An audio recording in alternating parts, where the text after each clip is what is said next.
Assalamualaikum warahmatullahi taala wabarakatuh. Alhamdulillahi wassalatu wassalamu ala asyrafil anbiya'i wal mursalin Sayyidina Muhammad wa ala alihi wa sahbihi ajma'in. Pemirsa yang dirahmati Allah subhanahu wa ta'ala, pada video kali ini kita ingin membahas ya, mungkin untuk beberapa video berikutnya kita akan khusus membahas tentang orang-orang yang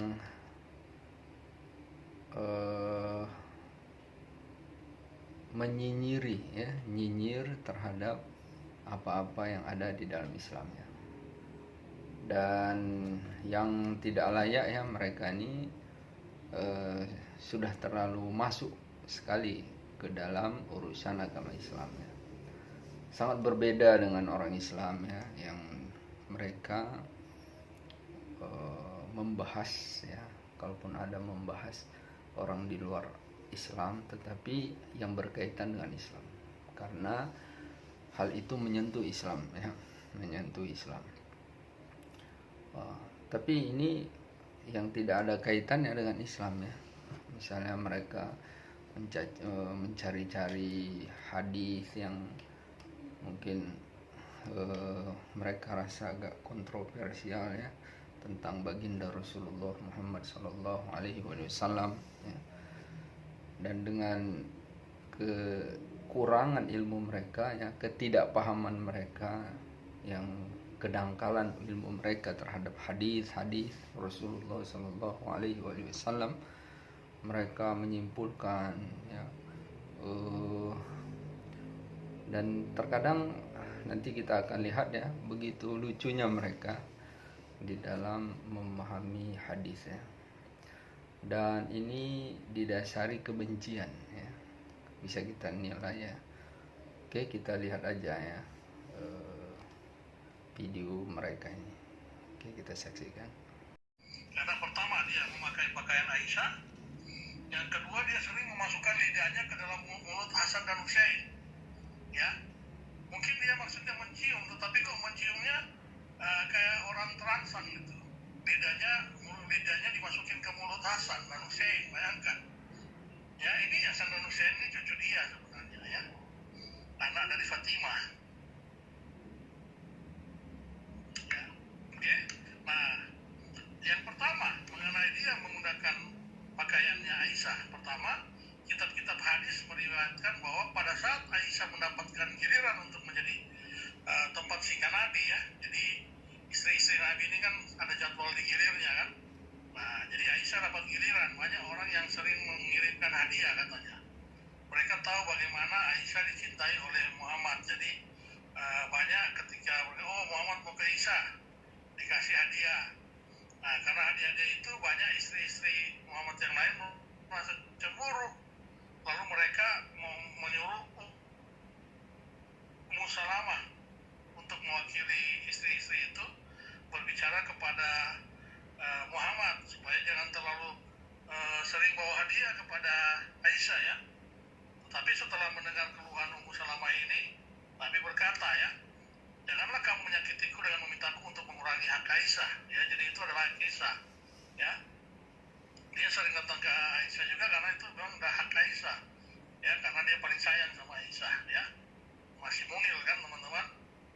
Oke ya. Karena wahyu tidak datang kepadamu pada saat wa ana fi sabi imratin ila Aisyah. Jadi ini kalau diterjemahkan katanya wahyu tidak datang pada saat dia kecuali dia menggunakan baju pakaiannya Aisyah gitu ya. Jadi dia mau kasih tahu kepada Ya, dia katakan katanya wa ana fi thawbi imra'atin illa Aisyah itu, dan aku pakai pakaian Aisyah. Inilah ya orang yang sok tahu ya, bahasa Arab nggak bisa ya.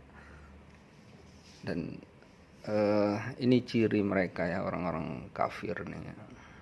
Bodoh tapi sok pandai ya. Jadi wa ana fi thawbi imra'atin illa Aisyah itu artinya dan aku sedang pada giliran istri-istri ya, saub imra'atinnya itu bukan Aisyah. Artinya saub itu bahasa majas ya. Istilahnya dia sedang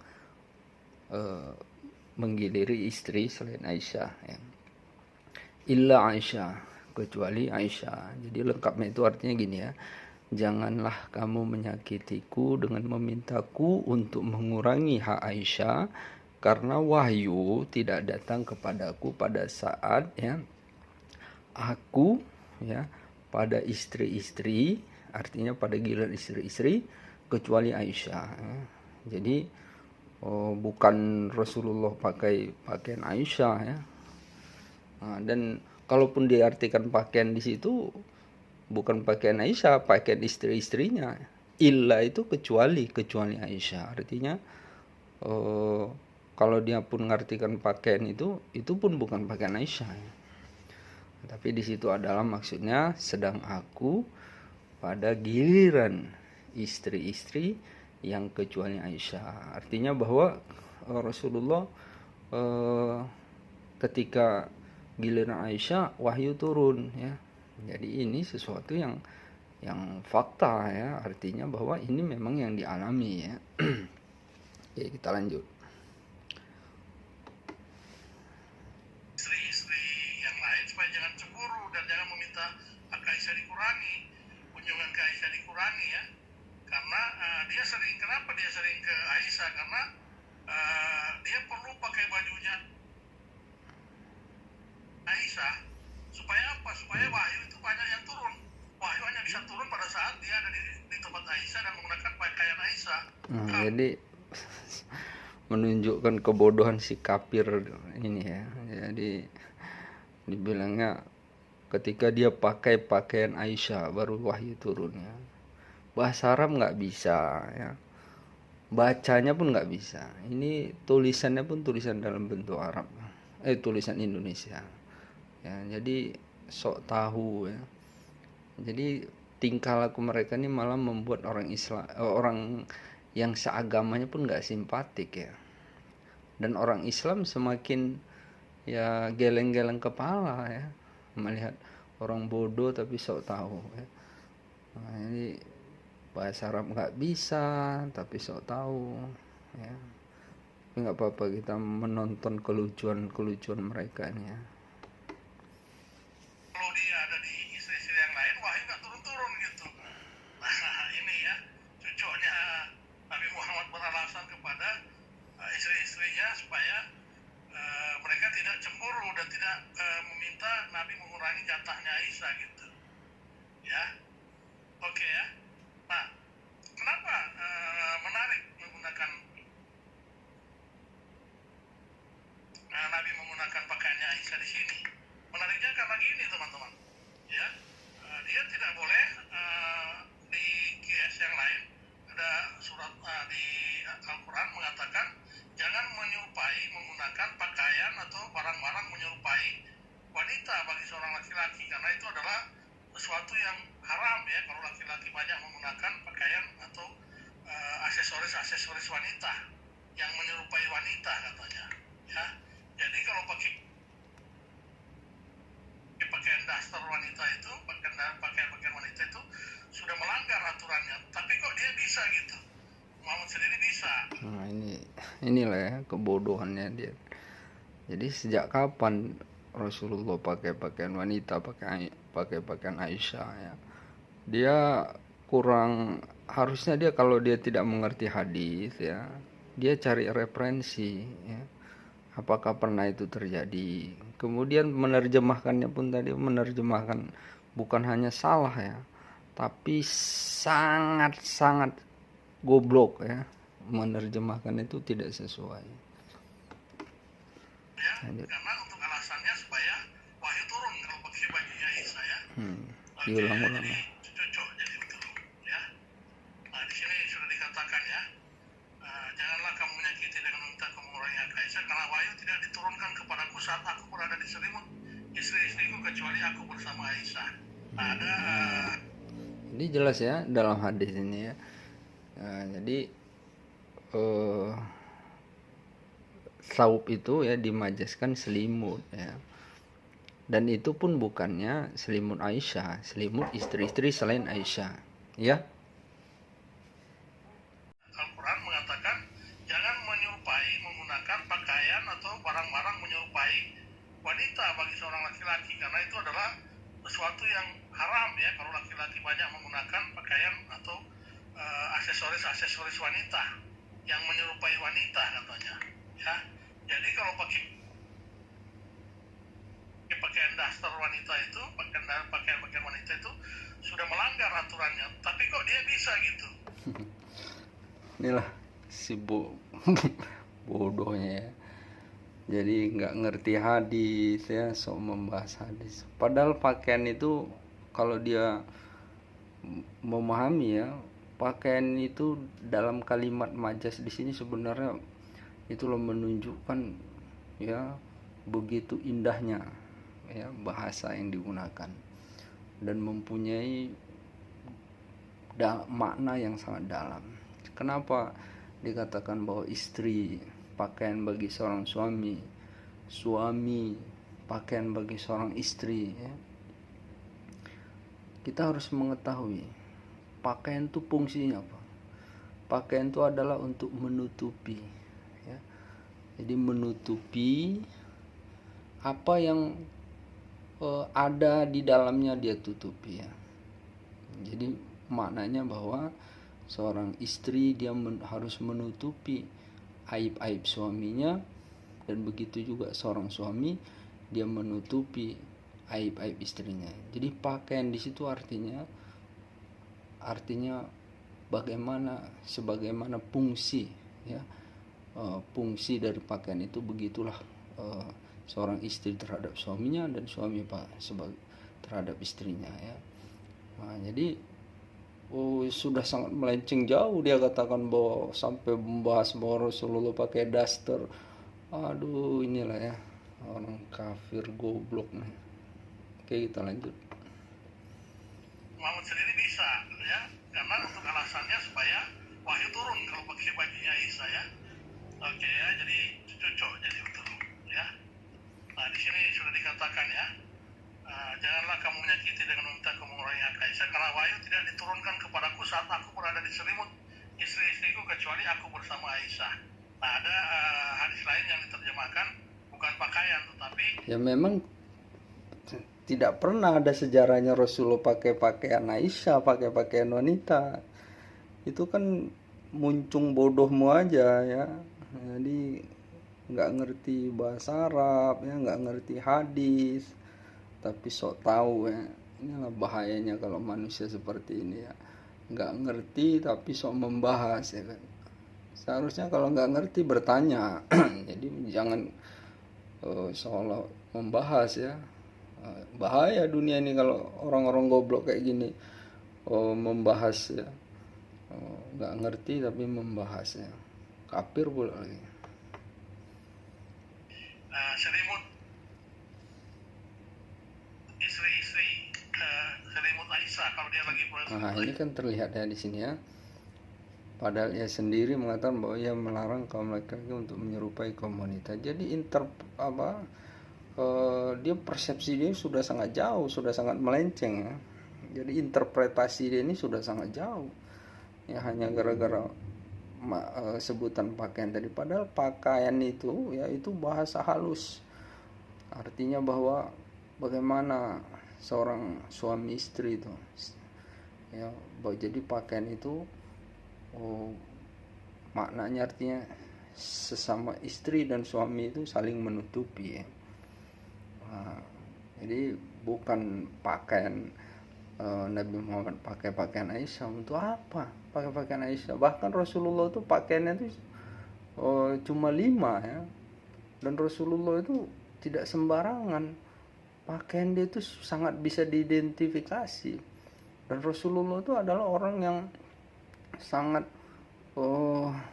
bersiap siaga dia ketika di depan sahabatnya. Jadi Rasulullah selalu rapi dengan pakaiannya dan gamisnya, dan dengan jubahnya ya, dengan sorbannya. Dia sudah selalu pakai, apalagi kok malah jadi pakai pakaian wanita? Ini kan dia ini udah pakai mana-mana dia ini. Dari mana dia taunya itu? Padahal Rasulullah ini adalah, ya bahkan kalau kita di rumah ini mungkin pakai pakaian singlet, tapi Rasulullah ini artinya orang yang selalu siap sedia rapi, ya. Artinya Rasulullah ini dia tidak pernah ditampak oleh sahabatnya dalam pakaian yang tidak siap. Apalagi sampai pakai pakaian istrinya, ini udah kurang ajar, mana ada itu. Bodoh kali ya. Aisyah, wahyu turun, makanya dia harus sering ke tempat Aisyah. Nah ini di ayat ini kan nampak ya, itu ya, Al-Baqarah ya, ayat 8. Mereka adalah pakaian bagimu dan kamu adalah pakaian bagi mereka. Ini artinya suami itu pakaian bagi istri, istri itu pakaian dari suami. Artinya pakaian di sini artinya untuk menutupi aib ya. Sebagaimana fungsi pakaian itu, seorang istri itu tutupilah aib suamimu, dan suami itu tutupilah aib istrimu. Ya, lanjut. Oke, padahal ia sendiri mengatakan bahwa ia melarang kaum laki-laki untuk menyerupai kaum wanita. Nah, ini orang nggak konsisten nih. Dia sendiri bukan nggak konsisten, kau yang bodoh ya, nggak ngerti apa-apa, sok tahu dia nih. Dia dari mana dapatnya nih? Coba tunjukkan referensi dia nih. Belum ada saya sekalipun ada pendapat yang seperti ini, kecuali pendapat orang bodoh ini. Ya, lanjut. melarang jangan menggunakan barang-barang wanita untuk laki-laki, tetapi dia menyerupai kaum wanita. Cocok betul ya. Mereka adalah pakaian bagimu dan kamu pun adalah pakaian bagi mereka. Al-Baqarah 2 ayat 87. Ya. Oke, alasan kedua kenapa dia dibilang cocok, ya, dia sering memasukkan lidah ke dalam mulut Hasan dan Husain. Wah, stop. Ini sebenarnya ya, dia mengatakan bahwa dia tidak boleh melecehkan, atau sebenarnya ini sudah bentuk pelecehan ya. Makanya kita pun membahasnya sangat emosi. Ini sudah pelecehan ya. Kalimat-kalimat yang dia gunakan ya. Dan dia ini kan nggak tahu. Kita lihat aja ya. Mencium Hasan Husain, tapi ciuman Dia nggak tahu Hasan Husain itu kan cucunya ya. Jangankan seorang yang tidak normal sekalipun ya, itu dia tidak punya hasrat kalau sama orang yang masih hubungan darah sama dia ya, misalnya cucu, anak ya. Tetapi ini dalam waktu lain dia mengatakan bahwa Rasulullah ini maniak seks terhadap wanita. Tapi ini tuduhannya juga sama Hasan dan Husain ini kan cucunya. Bagaimana rasa kita menunjukkan sayang kita kepada cucu kita, kemudian Rasulullah ini adalah Rasulullah, kekasih Allah, maka apa yang ada di dalam tubuh Rasulullah itu adalah keberkahan. Jadi dia memasukkan apa yang anggota tubuhnya ke cucunya ini supaya mengalir keberkahan itu ya. Bahkan sahabat yang lain dia meminum darah Rasulullah. Jadi ketika bekam, Rasulullah suruh buang darahnya. Nah, kemudian dia balik, kemana kamu buang? Saya minum ya Rasulullah. Maka Rasulullah katakan, kenapa kamu minum? Katanya, karena saya mendengar sabdamu bahwa apa-apa yang dari Rasulullah ini itu adalah diharamkan api neraka. Artinya begitu berkah karena ini kekasih Allah ya. Nah, jadi sangat bodoh sekali orang ini ya. Oke, kita lanjut lagi. itu terlalu terangsang gitu dengan memasukkan lidah kepada. Nah, dia bilang terangsang ya. Dari mana dia tahu terangsang memasukkan lidah? Astagfirullah. Begitulah dia dalam menilai Rasulullah ya. Begitu kejinya ya.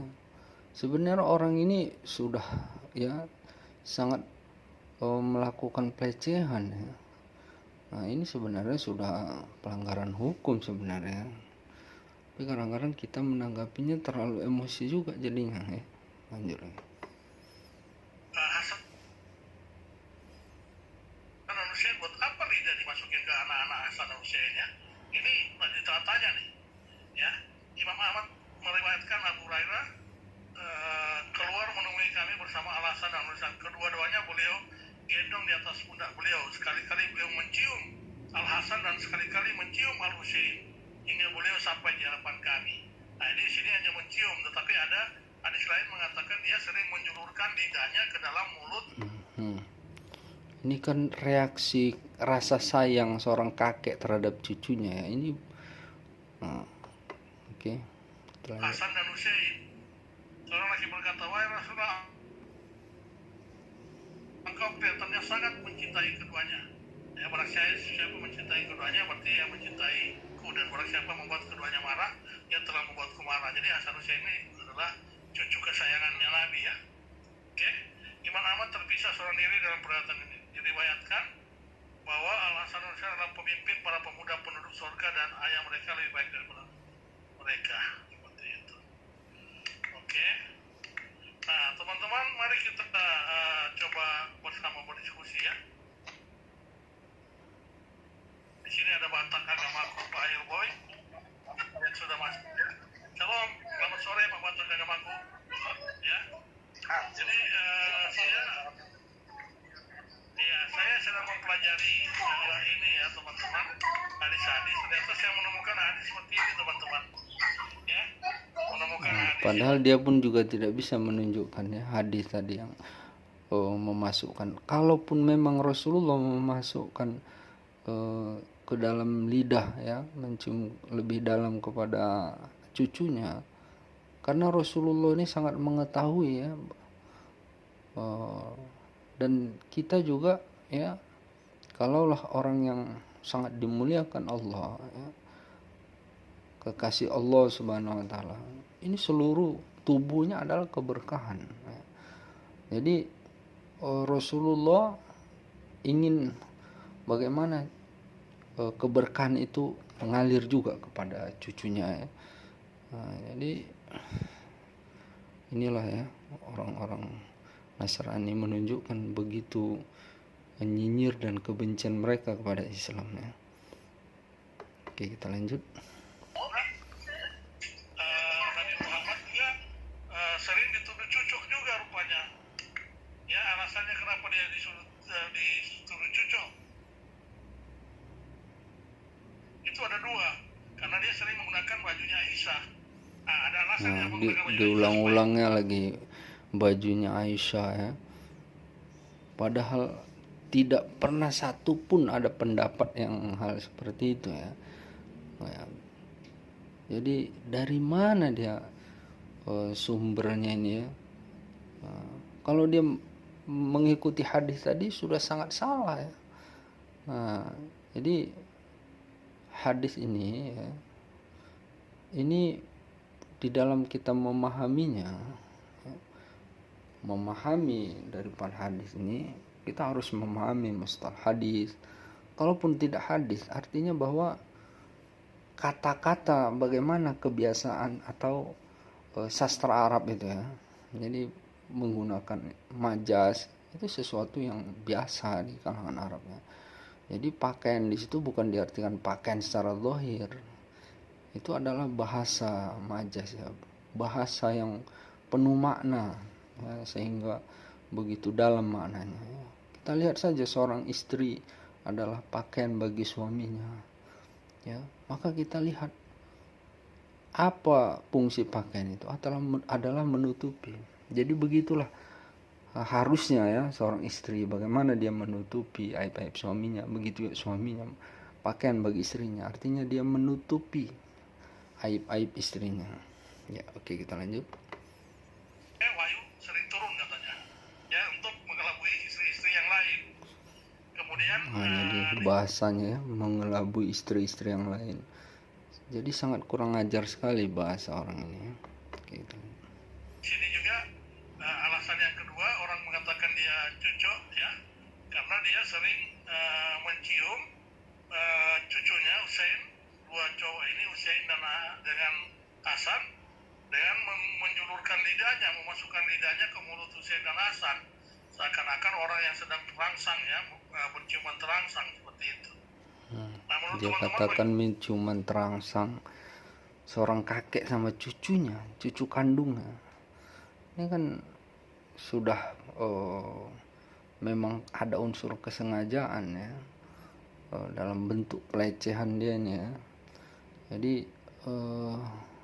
dan dia berasumsi ini begitu menunjukkan apa yang tergambar di dalam hatinya nih ya. Jadi begitu seperti benci sekali dia terhadap Islam. Oke. Seperti dia benci sekali kepada Rasulullah ya. Di Rasulullah ini bagaimana dia gambarkan dengan kebodohan dia ya. Oke, kita lanjut. Gimana Pak Batak Agamaku, Pak Hilboy dan Pak Abdullah? Dari Pak Batak Agamaku dulu. Saya mau Ya. Memang pendapat Bapak, silakan. Ya, memang lucu pelajaran seperti ini ya, tapi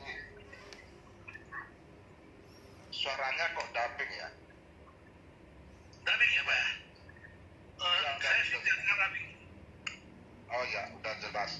Nah, maka dengan demikian ajaran yang seperti itu bagi kita sebenarnya, bagi kita ya, kalau bagi mereka mungkin itu baik, tapi bagi kita seperti itu kan kelihatannya nggak lazim ya. Misalnya kita memakai baju istri supaya dapat wahyu gitu ya. Apa hubungannya wahyu dengan bajunya istrinya? Apakah memang baju istrinya itu ya itu jadi magnet gitu ya?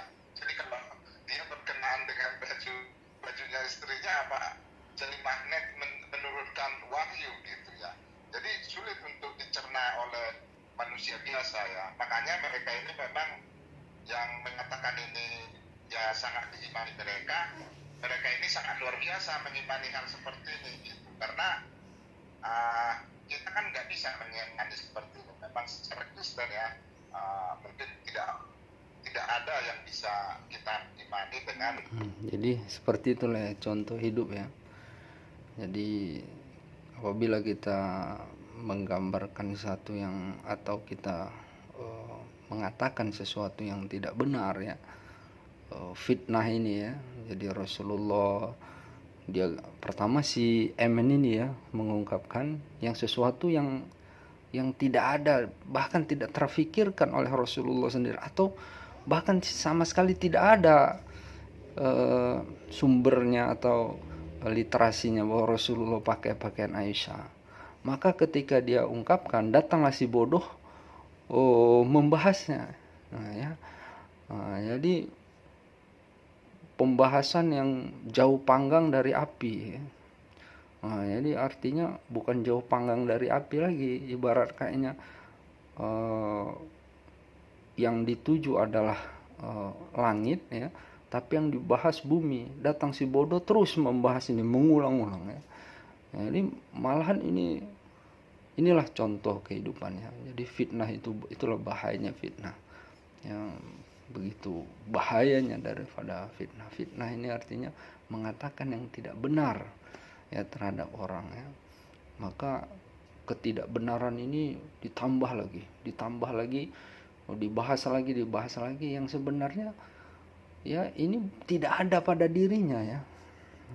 Nah, ini kita lihat lagi, masuk lagi yang si bodoh-bodohnya ini ya, dengan membahas sesuatu yang tidak benar ini ya. Tengok nih. hal-hal yang aneh. Bagi saya ini aneh ya, ada yang seperti ini.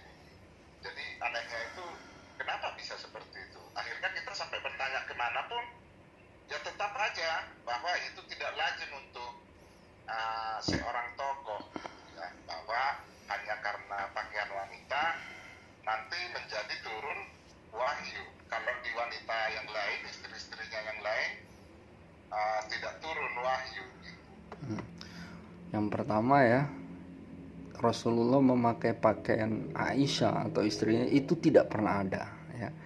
Tidak pernah ada. Itu fitnah yang pertama.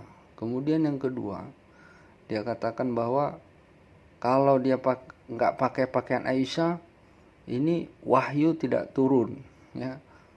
Ini udah kedua ya. Jadi semoga Allah Subhanahu wa taala mengobrak-abrik mulut-mulut jahanam mereka ini lah ya. Oke, kita lihat lagi. Nah, ada problem di situ. Nah, problem ini mereka nggak pernah mempertanyakan apa itu problemnya bisa seperti itu gitu. Harusnya kalau bagi mereka yang meyakininya, harusnya bertanya, problem seperti ini kenapa juga ada gitu. Dan tidak ada orang yang seperti itu gitu. Atau Nabi sebelumnya juga nggak seperti itu pakai pakaian istrinya waktu malam hari. Nah, dihubungkan dengan wahyu tadi itu jauh keterlibatan wahyu ini. Kelihatannya wahyu ini kelihatannya kayak main-mainan ya, atau memang satu dibuat wahyu gitu aja. Saya melihatnya jadi lucu ya, masa ada wahyu seperti itu. Nah, tapi ya ini Ya memang wahyu nggak pernah ada seperti itu. Hanya dari muncung-muncung kamu itu aja, didasari ketololan kamu ya. Jadi dari ketololan yang mengalir kepada kebencian hati yang berbulu, inilah seperti ini ya. Jadi diawali kebodohan, sok ngartikan hadis, gak ngerti hadis, bahasa Arab pun gak bisa ya, sok menginterpretasi.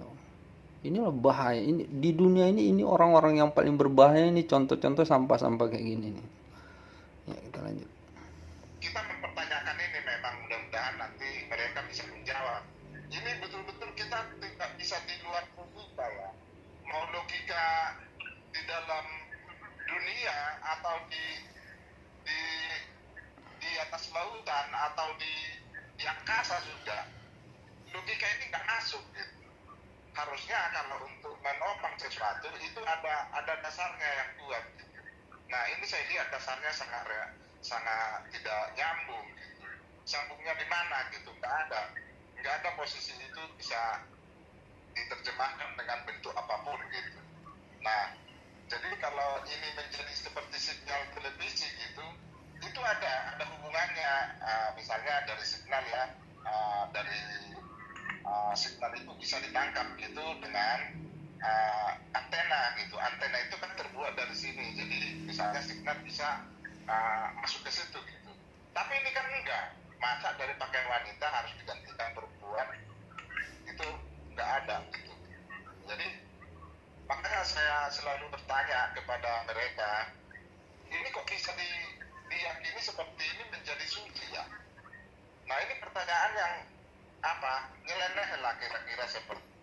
Oke, kita ikuti aja kebodohan mereka ya, dan apa yang mereka ucapkan ini ya, inilah gambaran yang harus kita ketahui dari mereka ini ya. Inilah gambaran mereka itu ya. Jadi di Al-Quran, walan tardo angkal yahudu walan nasara hatta tattabi'a millatahum, itu inilah buktinya ya. Ya, jadi tidak sekali-sekali Yahudi dan Nasrani itu ya, tardo artinya dia ridho, artinya dia ini nggak akan pernah dia nggak benci kepada Islam ini ya. Sehingga kita sampai mengikuti milah mereka. Makanya mereka ini selalu ya, dialog ini supaya dalam hatinya bagaimana bisa merekrut umat Islam ini bisa mengikuti agama mereka ya. Kadang-kadang kalimat nanti pun bisa kita lihat ya, langsung baptis saja katanya kan. Nah, artinya mereka ini memang benar-benar untuk mau menarik ya orang Islam ini ke ajaran agama mereka ya. Oke, kita lanjut terus. Nah, dan mereka menjawabnya juga memang bagus sekali. Yang saya ketawa Pak Emen, mereka meyakininya dengan baik sekali. Luar biasa orang-orang seperti ini. Jadi saya juga sampai sekarang, kalau berbicara tentang seperti ini, mereka kok bisa yakin? ya susah. Jadi kalau saya mendengar seperti ini ya udah sama Helmi aja dulu. Saya malah ketawa. Jadi saya juga jadi gak adil perasaanku di sini. Ya, ketawa yang dibuat-buat ya, menunjukkan kebodohan mereka ya. interpretasi salah, diawali dari yang salah, pembahasannya semakin melebar salahnya ya. Jadi akhirnya tak apa-apa jadi yang diucapkan mereka nih. Oke, kita lanjut. Bapak kita lanjutkan. Oke, Pak Irboy. Lanjut, Hanya Pak. Allah Gimana lah yang Bapak bisa ini Cucoro membalas lebih parah semua nih Cucoro satu ini. Bagaimana menurut Bapak? kebusukan hati mereka. Saya melihat dari sisi yang lain, Pak. Silakan, Pak. Bahwa Allah yang kita sembah dalam Christianity faith ya, itu kecolongan satu poin dengan Allah. Bahwa Allah bisa membuat orang-orang itu tuh udah percaya mati dah. Apapun lu ngomong itu gua percaya terus dan terserah dah. Apalagi kok dapat bagian jarang-jarang main doyan tuh. Ya ini aja orangnya kan heran kita kan.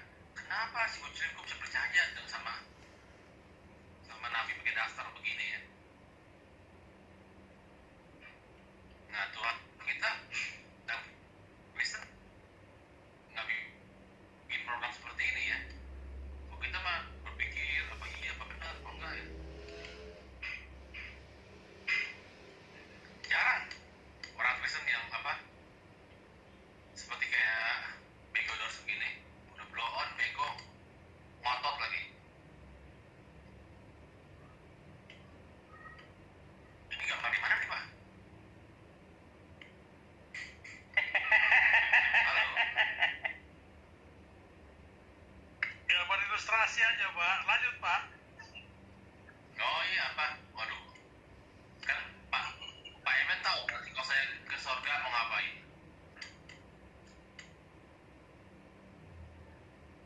Ya, lanjut, Pak. Lanjut. Ngapain, Pak? Aku belum tahu, Pak. Ya. Ingin tahu juga. Saya di dunia ini saya sih terus terang tidak bergairah dengan sesama jenis Pak.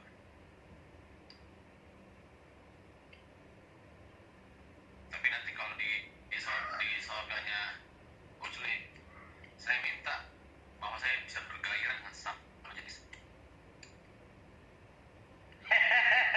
Dan langsung saya dengan Pak Mamat kita bongga-bonggahan.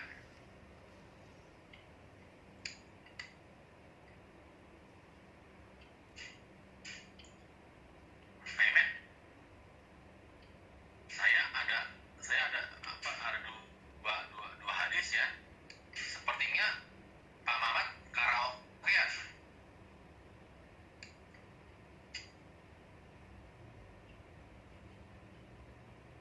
Halo. Halo, lanjut, Oke ya, lanjut, Pak. itu aja.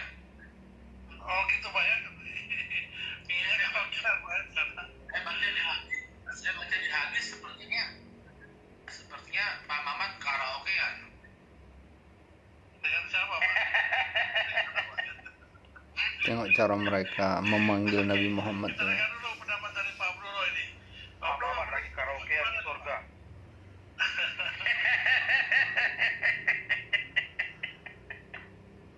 dan menurut saya bagaimana nih cucuknya Itu suasana di surga itu Pak Mamat. Terima kasih bro. Saya terima kasih ya, salam damai sejahtera buat Iya. semua di lain. Ya, oke, Bro. Ya. Saya teringat bro, waktu saya SMP kelas 1 ada di sebelah desa saya sering pakai daster bro. Jadi dia adalah laki-laki ya, separuh dewasa, umur 30-an. Nah, ketika tadi bro menyampaikan bahwa Muhammad ini pakai daster, saya teringat waktu SD. Nah, ternyata orang yang di sebelah desa saya itu adalah sakit ayan bro.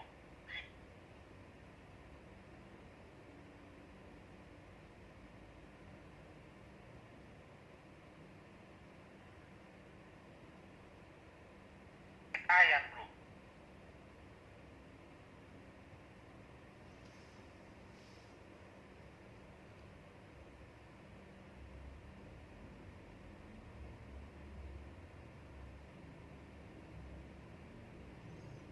Sebenarnya cara-cara mereka ini berbahaya ya untuk toleransi umat beragama di negeri ini ya. Karena ini bisa memicu kebencian ya. Ya, dan kalau ada api dan sering mencemplungkan dirinya.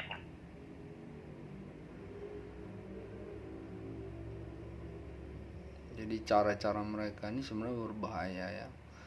Dan semoga lah mereka bisa menghentikan dari video-video yang seperti ini ya, karena ini akan bisa memicu kemarahan umat Islam ya. Jadi bisa berefek sangat berbahaya bagi negeri ini ya. Jadi kita bagaimana saling menjaga lah ya, jangan sampai kita hilap emosi ya, supaya kita bisa hidup damai ya. Dan Islam juga mengajarkan bagaimana kita itu harus menghormati orang-orang di luar Islam ya. Jadi mungkin itu saja ya gambar videonya ya. Sebenarnya ini panjang lagi, nanti semakin panas kita nontonnya. Oke, demikian, billahi taufiq wal hidayah. Assalamualaikum warahmatullahi wabarakatuh.